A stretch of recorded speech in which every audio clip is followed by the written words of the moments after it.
კანადის ახალი პრემიერ-მინისტრი ოფიციალური ვიზიტით დიდ ბრიტანეთს ეწვია. მას შემდეგ, რაც ამერიკის შეერთებული შტატების პრეზიდენტი დონალდ ტრამპი კანადის სუვერენიტეტსა და ეკონომიკას დაემუქრა, მაკ-კარნი პირველი საერთაშორისო ვიზიტით ევროპაში იმყოფება, რათა ტრადიციულ პარტნიორებთან ურთიერთობები კიდევ უფრო გააღრმაოს. ლონდონში მას დიდი ბრიტანეთის პრემიერ-მინისტრმა კირ სტარმერმა უმასპინძლა. დიდი ბრიტანეთის პრემიერ-მინისტრმა დაუნინგ-სტრიტზე გამართული შეხვედრისას განაცხადა, თუ რამდენად მნიშვნელოვანია მსოფლიოს უსაფრთხოებისთვის, რომ კანადამ და დიდმა ბრიტანეთმა ძლიერი კავშირები შეინარჩუნონ. წელს თქვენ დიდ შვიდეულს მასპინძლობთ. ახლა დიდი შვიდეულის ლიდერობისთვის მნიშვნელოვანი დროა. ივნისში კანადაში მნიშვნელოვანი სამიტი გაიმართება, რომელსაც მოუთმენლად ველით. მინდა მადლობა გადაგიხადოთ თქვენი მიდგომისთვის უკრაინასთან დაკავშირებით. არ მიგვირს, რომ ჩვენ ორ ქვეყანას ამ საკითხის მიმართ საერთო ხედვა და მიზანი აქვს.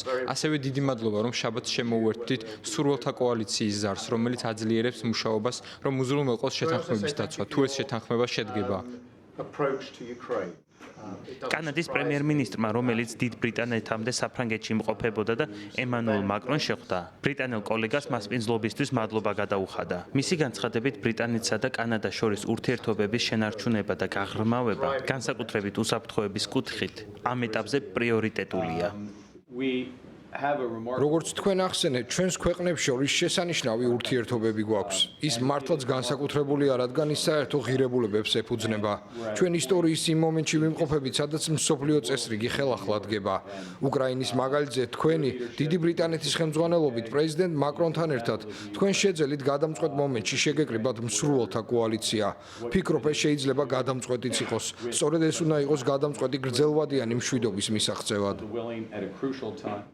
ოფიციალური ვიზიტის ფარგლებში კანადის პრემიერ-მინისტრს დიდი ბრიტანეთის მონარქმა ჩარლზ მესამემაც უმასპინძლა. ბაკინგჰემის სასახლეში გამართულ მიღებაზე ჩარლზ მესამემ კარნის არჩევნებში გამარჯვება მიულოცა.